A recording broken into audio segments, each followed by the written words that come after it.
स्वागत है आप सभी का लूसेंट की क्लास में।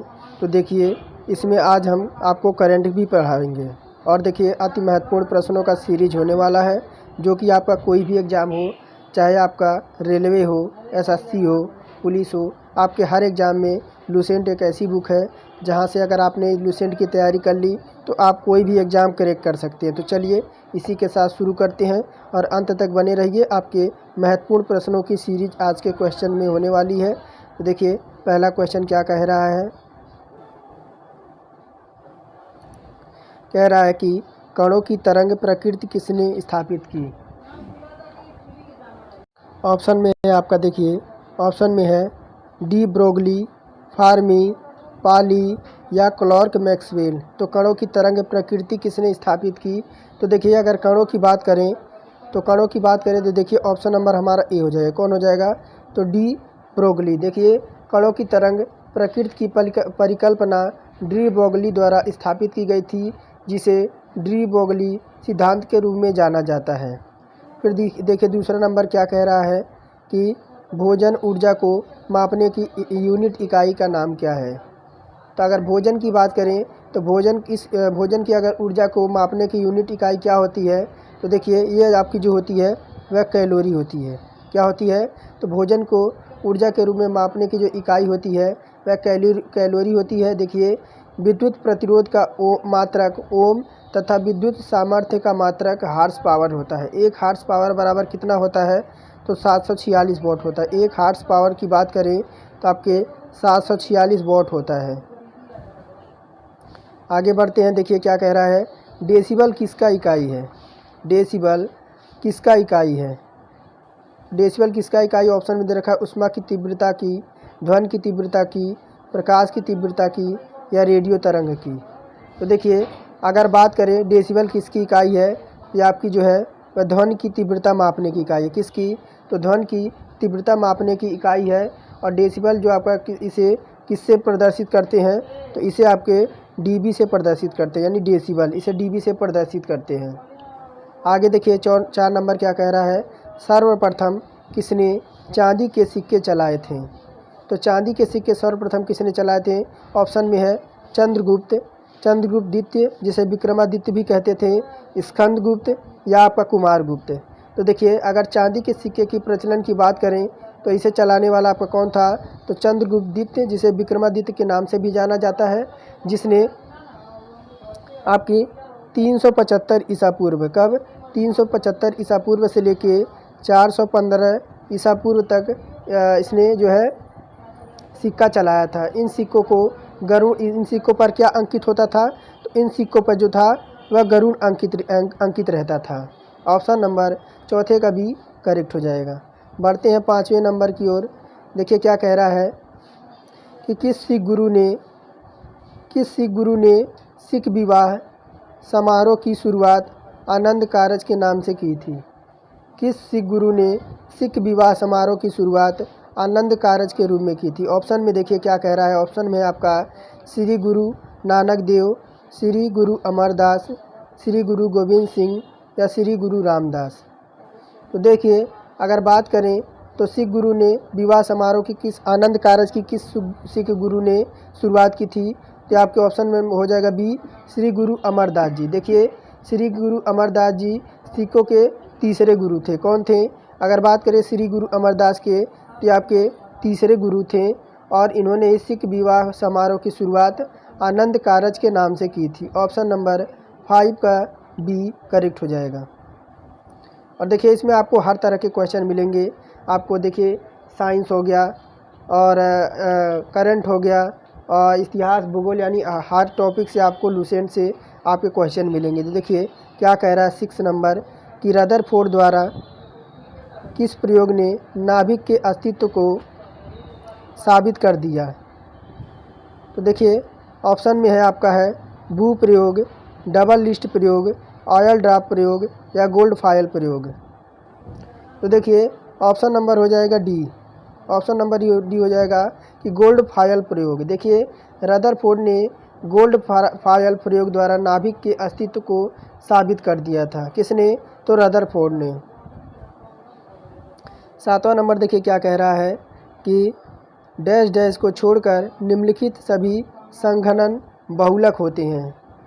तो किसके होते हैं? ऑप्शन में है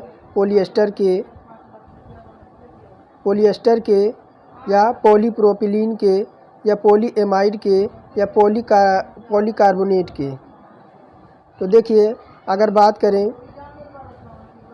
तो देखिए ऑप्शन नंबर बी हो जाएगा पॉलीप्रोपिलीन। देखिए पॉलीप्रोपिलीन को प्रोलीप्रोपिलीन के नाम से भी जाना जाता है। इसके गलनांक की बात करें तो इसका गलनांक जो होता है 160 डिग्री सेंटीग्रेड होता है। देखिए 8वां नंबर क्या कह रहा है कि किस वायुमंडलीय परत में ओजोन होती है जो हानिकारक पराबैंगनी किरणों को अवशोषित करती है। ऑप्शन में है, देखिए ऑप्शन कह रहा है कि मध्य मंडल है, समताप मंडल है या क्षोभ मंडल है या आयन मंडल है। तो देखिए इसका हो जाएगा समताप मंडल। कौन सा? तो इसका जो हो जाएगा समताप मंडल। देखिए समताप मंडल के वायुमंडलीय परत में ओजोन होती है जो हानिकारक पराबैंगनी किरणों को अवशोषित कर लेती है और समताप मंडल पृथ्वी के मंडल की दूसरी सबसे निचली परत होती है। कौन? तो समताप मंडल जो होती है वह देखिए समताप मंडल पृथ्वी की दूसरी मंडल की आपकी निचली परत होती है। ये आपकी दूसरी निचली परत होती है। 9 नंबर देखिए क्या कह रहा है कि इन गुरु ने सिख समुदाय के एक अभिन्न अंग लंगर को बनाया। तो देखिए ऑप्शन में क्या कह रहा है, गुरु रामदास जी ने या गुरु अमरदास जी ने या गुरु हर राय या गुरु हर किशन। तो देखिए अगर बात करें तो गुरु अमरदास जी ने। किसने? ऑप्शन नंबर बी हो जाएगा गुरु अमरदास जी ने। देखिए लंगर प्रथा की अगर बात करें तो गुरु नानक देव द्वारा शुरू किया गया था। इनका आध्यात्मिक वाक्य जो था पहला कि संगत फिर पंगत। क्या? तो इनका जो आध्यात्मिक वाक्य क्या था?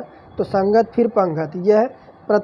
यह प्रथा जो थी छुआछूत जैसी बुराइयों को दूर करने के लिए चलाई गई थी। गुरु अंगद ने इसे स्थायी रूप दिया और गुरु अमरदास जी ने सिख धर्म के अभिन्न अंग को बनाया। किसने? तो आपके गुरु अमरदास जी ने। 10वां नंबर देखिए क्या कह रहा है कि निम्नलिखित में से किस यूरोपीय शक्ति ने कृष्णा नदी के डेल्टा पर स्थित मत्स्य बंदरगाह यानी मछलियों का जो बंदरगाह है शहर मछलीपट्टनम में किला बनवाया। तो देखिए ऑप्शन आपके ऊपर है।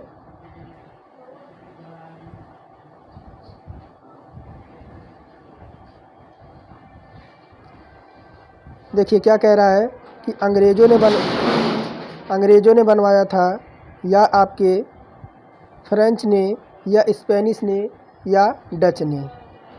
तो देखिए अगर मछलीपट्टनम शहर किस नदी के नदी के तट पर स्थित है तो कृष्णा नदी पर। डचों ने कब? तो देखिए डचों ने सर्वप्रथम 1605 ईस्वी में। कब? तो 1605 ईस्वी में मछलीपट्टनम बंदरगाह पर अपना व्यापारिक डेक शुरू किया था और किले का निर्माण करवाया था। किसने? तो डचों ने।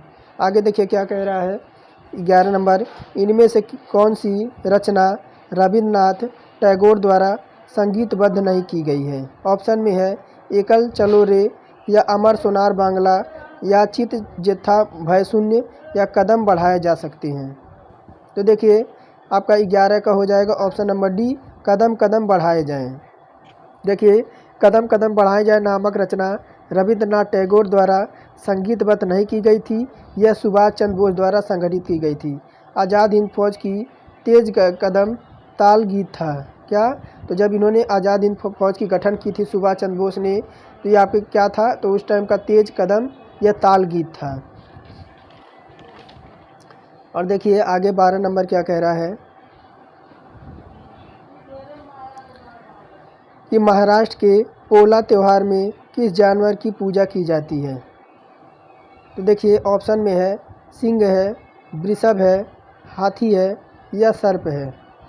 तो देखिए महाराष्ट्र के पोला जो त्यौहार है उसमें किस जानवर की जो है पूजा आराधना की जाती है? तो देखिए अगर बात करें तो वृषभ की। किसकी? तो वृषभ की पूजा की जाती है। देखिए ऑप्शन नंबर बी हो जाएगा। ऑप्शन नंबर बी हो जाएगा वृषभ। महाराष्ट्र के पोला त्यौहार में वृषभ की पूजा की जाती है। यह मुख्यतः महाराष्ट्र, छत्तीसगढ़, तेलंगाना के उत्तरी क्षेत्रों में मनाया जाता है। वृषभ का मतलब आपका बैल होता है। आगे देखिए 13 नंबर कह रहा है कि मज्जा, क्या मज्जा जिसे कोलेजन के एक गठन में कौन सा विटामिन मदद करता है। तो देखिए अगर बात करें ऑप्शन में दे रखा है vitamin A, vitamin B6, vitamin B12 या विटामिन सी। तो देखिए आपका होता है कौन सा, तो विटामिन सी। देखिए विटामिन सी का रासायनिक नाम क्या होता है, तो एस्कॉर्बिक एसिड। क्या होता है, तो देखिए विटामिन सी का नाम क्या होता है,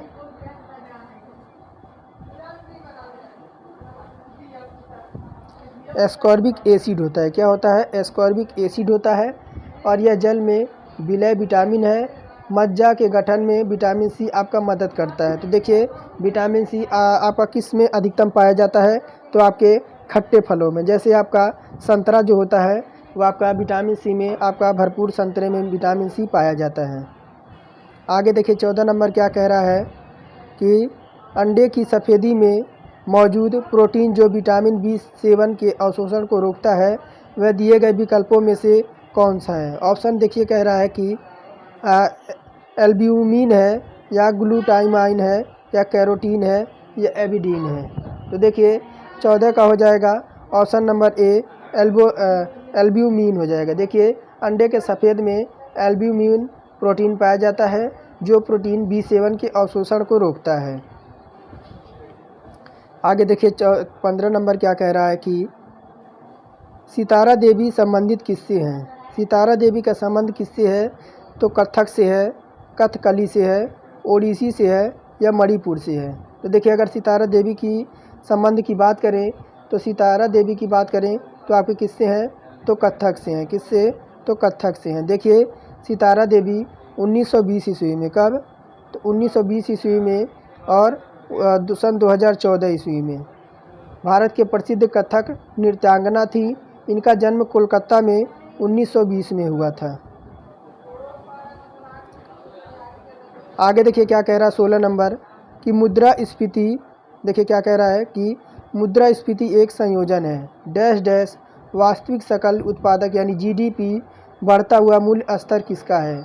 ऑप्शन में कह रहा है कि आपके स्थिर रहता है, अस्थिर रहता है, बढ़ता हुआ है, या घटता हुआ है। तो देखिए अगर बात करें तो मुद्रास्फीति की, तो क्या होता है, तो ये आपका है घटता हुआ है। क्या है, तो मुद्रास्फीति वह स्थिति है जब मुद्रा की कुल पूर्ति उसकी मांग की तुलना में अधिक हो जाती है। तो मुद्रास्फीति घटते हुए वास्तविक सकल GDP को बढ़ते स्तर पर संयोजन करता है। आगे देखिए 17 नंबर क्या कह रहा है कि MS स्वामीनाथन को डैश डैश के जनक के रूप में जाना जाता है। तो देखिए यह क्वेश्चन आपको बार बार देखने को मिलेगा, और ऐसे क्वेश्चन आपको हमेशा याद रहना चाहिए, और ऐसे क्वेश्चन आपके बार बार रिपीट होते हैं। तो और बहुत से लोग होंगे ये भी जानते भी होंगे कि MS स्वामीनाथन को भारत में हरित क्रांति के जनक के रूप में जाना जाता है। नार्म बोरलॉग के विश्व में हरित क्रांति को लिए जाना जाता है। तो नार्म बोरलॉग जो है वह विश्व में बात करें तो देखिए नॉर्मन कौन है, तो नॉर्मन जो आपके बोरलॉग हैं, नॉर्मन बोरलॉग जो हैं इन्हें विश्व में हरित क्रांति के लिए जाना जाता है। और भारत में किसे जाना जाता है, तो MS स्वामीनाथन को। 18 नंबर देखिए क्या कह रहा है कि निम्नलिखित में से कौन सी एक व्यापारिक फसल नहीं है। ऑप्शन में है कोको, जूट, बाजरा, या कपास। तो देखिए अगर व्यापारिक फसल कौन सी नहीं है, तो देखिए ऑप्शन नंबर सी बाजरा।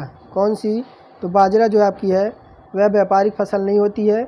अगर बात करें तो किसानों द्वारा व्यापार की दृष्टि से उगाई गई नकदी या व्यापारिक फसल कहलाती है। जैसे आपका गन्ना हो गया, जूट हो गया, कपास हो गया, तंबाकू हो गया, कोको हो गया, ये सब क्या है, तो ये सब आपके क्या है, नकदी फसल होती हैं, और बाजारिक व्यापारिक फसल नहीं होती हैं।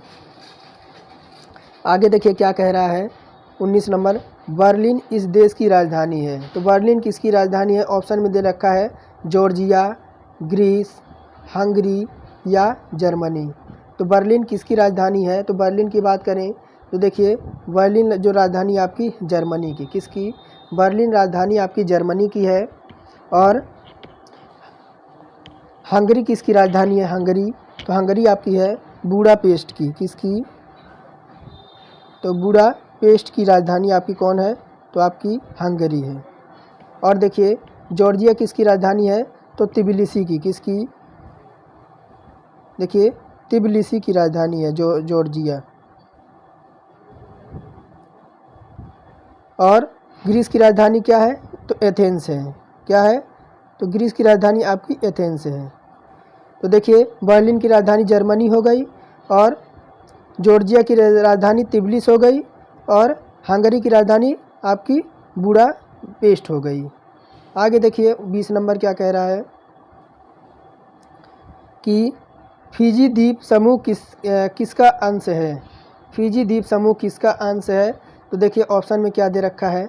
ऑप्शन में है इंडोनेशिया का, मलेशिया का, या ऑस्ट्रेलिया का, या अमेरिका का। तो फिजी द्वीप समूह किसका एक अंश है? तो देखिए अंश की बात करें तो ये आपका जो है ऑस्ट्रेलिया का, किसका? तो ऑस्ट्रेलिया का। फिजी द्वीप समूह ऑस्ट्रेलिया महाद्वीप का अंश है। इसकी राजधानी सुआ, क्या है? इसकी राजधानी आपकी सुआ है।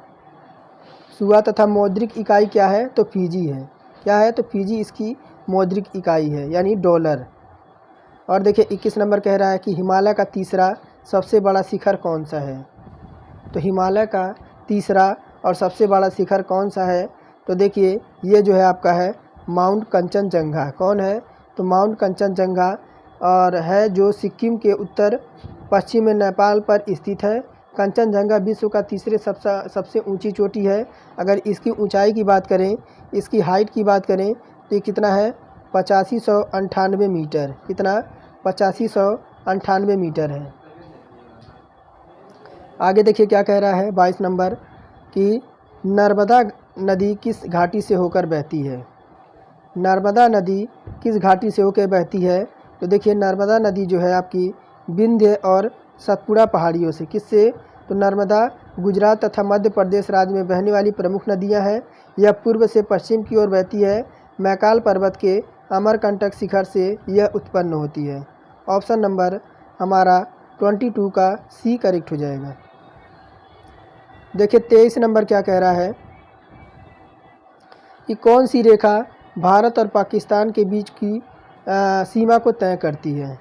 तो देखिए ऑप्शन में दे रखा है मैकमोहन रेखा, रेड क्लिफ रेखा, मेडसिन लाइन, या डूरंड रेखा। तो देखिए अगर बात करें भारत और पाकिस्तान के बीच की सीमा को तय करने की बात, तो कौन सी रेखा है? तो देखिए ये जो आपका है रेड क्लिफ रेखा। तो देखिए सर रेड क्लिफ जो थे उन्होंने ही इसका निर्णय किया था कि आपकी भारत और सीमा के बीच जो रेड क्लिफ रेखा का निर्माण सर रेड क्लिफ ने किया था, जो कि आपके एक अंग्रेज थे। और देखिए 24 नंबर क्या कह रहा है कि सर्वप्रथम भारत रत्न पाने वाले भारतीय कौन थे? ऑप्शन में दे रखा है doctor Zakir Hussain, Pandit Jawaharlal Nehru, doctor MS Radhakrishnan, या गोविंद बल्लभ पंत। तो देखिए बात करें भारत रत्न सबसे बड़ा आपका भारत में दिया जाने वाला सम्मान है। भारत रत्न सर्वोच्च नागरिक सम्मान है। इसे 1954 में, कब? 1954 में प्रारंभ किया गया था। तो प्रारंभ हुआ था आपका 1954 में, कब? तो 1954 में प्रारंभ किया था। और 1954 में प्रथम बार इसे किसे? तो डॉक्टर सर्वपल्ली राधाकृष्णन, किसे? डॉक्टर सर्वपल्ली राधाकृष्णन इसे और चक्रवर्ती राजगोपाला जो आपके वैज्ञानिक थे, प्रदान किया गया था। कौन थे? एक और आपके थे CR दास। कौन थे? जो CR दास जो आपके थे, इन्हें आपका प्रदान किया गया था, चक्रवर्ती राजगोपाला दास को। आगे बढ़िए 25 नंबर देखिए क्या कह रहा है। भारत में हर साल राष्ट्रीय दूध दिवस निम्नलिखित में से किस तारीख को मनाया जाता है? तो दुग्ध दिवस कब मनाया जाता है? तो दुग्ध दिवस की बात करें तो हर साल 26 नवंबर को श्वेत क्रांति को मनाया जाता है। और श्वेत क्रांति के अगर बात करें पिता को, तो डॉक्टर वर्गीस कुरियन को। किसे? तो डॉक्टर वर्गीस कुरियन। डॉक्टर वर्गीस कुरियन को श्वेत क्रांति का पिता कहा जाता है।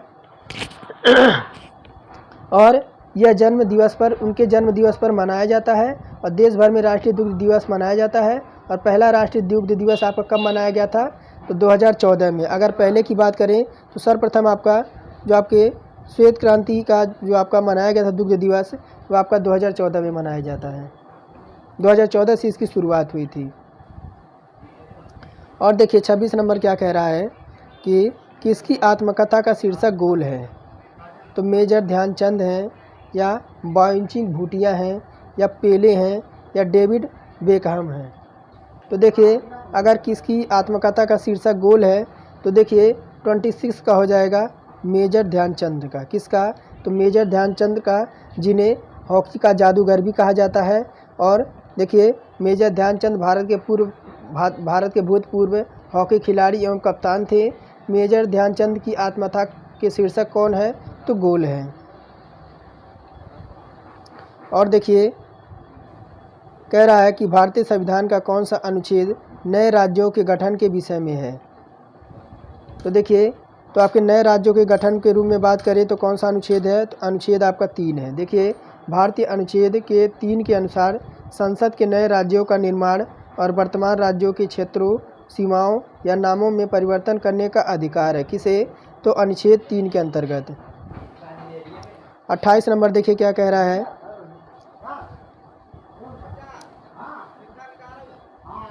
कि भारत का राष्ट्रगान जनगण मन की रचना किसने की थी? तो देखिए भारत की राष्ट्रगान जनगण मन की रचना की बात करें तो किसने? तो रविन्द्रनाथ टैगोर ने। किसे? तो रविन्द्रनाथ टैगोर ने जनगण मन रचना की शुरुआत की थी। इस गीत को सर्वप्रथम कांग्रेस कोलकाता अधिवेशन में 27 दिसंबर कब? तो 27 दिसंबर 1911 में गाया गया था। कोलकाता अधिवेशन में 27 दिसंबर 1911 में गाया गया था जनगण मन गण। आगे देखिए 29 नंबर क्या कह रहा है कि गणपूर्ति यानी कोरम, क्या कह रहा है? गणपूर्ति यानी कोरम पूरा करने के लिए लोकसभा में कितने सदस्य या अध्यक्ष सहित को उपस्थित होने चाहिए? तो क्वेश्चन देख लिए। अब इसका ऑप्शन देखिए ऊपर दे रखा है।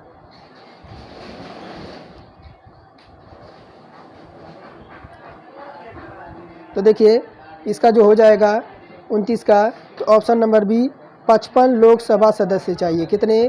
तो 55 लोकसभा सदस्य चाहिए जो आपके कोरम पूरा करने में लगेंगे। और राज्यसभा में यह संख्या कितनी है? तो राज्यसभा में बात करें तो 25 की। कितनी? 25 की। आगे देखिए कह रहा है 30 नंबर कि निम्नलिखित में से किस शहर को कालीन का शहर यानी करपट सिटी भी कहा जाता है? ऑप्शन में है भदोही है, चेन्नई है, वाराणसी है, या मेरठ है। तो किस शहर को कालीन का शहर यानी कारपेट सिटी भी कहा जाता है? तो देखिए 30 का हो जाएगा आपका भदोही को। किसे? तो भदोही को। देखिए उत्तर प्रदेश की जिला यानी भदोही संत रविदास जिले को कालीन का शहर कारपेट सिटी के नाम से भी जाना जाता है। आगे देखिए क्या कह रहा है कि बहू बेगम का मकबरा उत्तर प्रदेश के डैश डैश में स्थित है। तो बहू बेगम का मकबरा उत्तर प्रदेश के किस जगह स्थित है? तो देखिए ये जो आपका स्थित है फैजाबाद में। कहाँ पे? तो फैजाबाद में।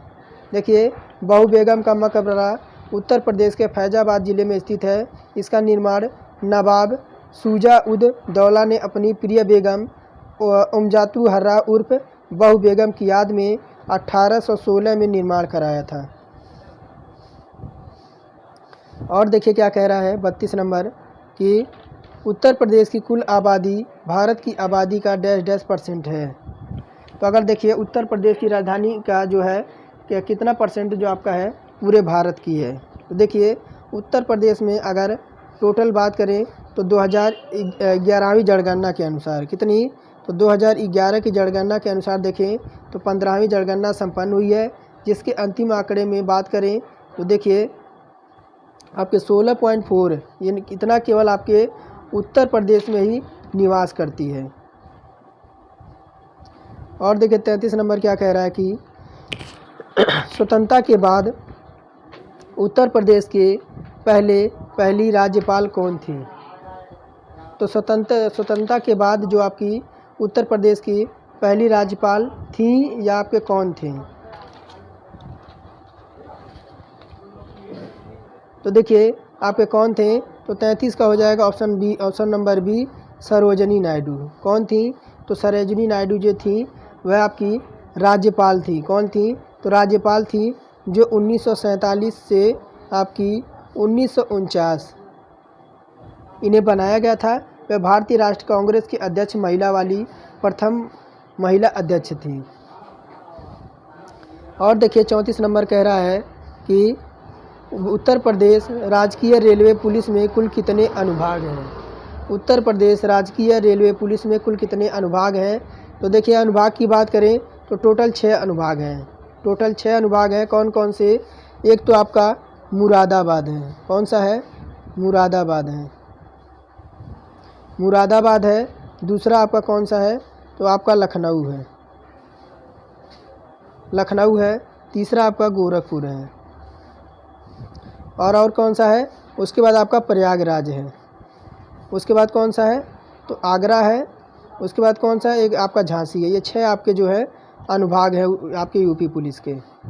आगे देखिए क्या कह रहा है 35 नंबर में कि एक रंग बिरंगा मंत्र मुग्ध कर देने वाला मेला है जो प्रत्येक वर्ष उत्तर प्रदेश के मेरठ में होली के कुछ दिनों बाद मनाया जाता है। तो कौन सा मेला है? ऑप्शन में कह रहा है कुंभ मेला, नौचंदी मेला, गंगा मेला या सिकरी मेला। तो देखिए 35 का हो जाएगा ऑप्शन ये आपका नौचंदी मेला। कौन सा? तो नौचंदी मेला। देखिए अब नौचंदी मेला होता क्या है? तो हिंदू और मुस्लिम के बीच आपसी प्रेम और भाईचारे की भावना को जागृत करने के लिए, ये इसका प्रमाण देने के लिए उत्तर प्रदेश के मेरठ ज़िले में होली के बाद दूसरे रविवार को लगने वाला नौचंदी मेला मनाया जाता है हिंदू और मुस्लिम एकता के लिए। आगे देखिए क्या कह रहा है, आपका करंट से क्वेश्चन है। कह रहा है कि दिसंबर 2022 में किस राज्य के जल जीवन हरियाली मिशन को अंतर्राष्ट्रीय मान्यता प्रदान की गई है? तो देखिए बात करें तो दुबई में। कब? तो दुबई में COP28 के आयोजन के दौरान बिहार राज्य के जल जीवन तो बिहार राज्य के जल जीवन मिशन को अंतर्राष्ट्रीय मान्यता प्रदान की गई है। दुबई में COP28 के आयोजन के दौरान बिहार राज्य के जल जीवन हरियाली मिशन को अंतर्राष्ट्रीय मान्यता प्रदान की गई है। आगे देखिए 37 नंबर कह रहा है कि प्रतिवर्ष विश्व मृदा दिवस कब मनाया जाता है? ऑप्शन में है 1 दिसंबर, 3 दिसंबर, 5 दिसंबर या आपका 10 दिसंबर। तो प्रतिवर्ष आपके 5 दिसंबर को विश्व मृदा दिवस के रूप में मनाया जाता है। इसकी थीम क्या थी? तो देखिए इसकी थीम क्या है? तो सोल। इसे देखिए थीम बार बार पूछी जाती है, सोल एंड वाटर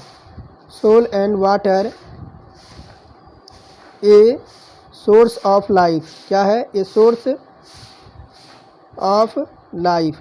ये इसकी जो है मृदा दिवस की थीम है। आगे देखिए क्या कह रहा है, आज का लास्ट क्वेश्चन होगा कि 38 में देखिए क्या कह रहा है कि दिसंबर 2023 में किसे सर्वश्रेष्ठ युवा एथलीट पुरस्कार से सम्मानित किया गया? तो देखिए किसे सम्मानित किया गया था? तो दिसंबर 2023 में आपके कहाँ पे? तो शीतला देवी को। किसे? तो शीतला देवी में देखिए दिसंबर 2023 में रियाद में आयोजित। कब? तो आपकी रियाद में इसकी आयोजित की गई थी। और एशिया पुरस्कार सम्मेलन 2023 में सर्वश्रेष्ठ एथलीट पुरस्कार शीतला देवी को सम्मानित किया गया था। ऑप्शन नंबर ये हमारा करेक्ट हो जाएगा। तो ये हमारे थे जिसमें मैंने आपको कराया GK, जिसमें साइंस, करंट और आपको इतिहास, भूगोल, हर तरह के क्वेश्चन आपके सम्मिलित थे। तो क्लास कैसी लगी कमेंट में ज़रूर बताइएगा। और आज का जो प्रैक्टिस सेट था हमारा चौथा था। तो चलिए इसी के साथ समाप्त करते हैं। और चैनल पे नए थे चैनल को सब्सक्राइब करके बेल आइकन को ऑन कर दें।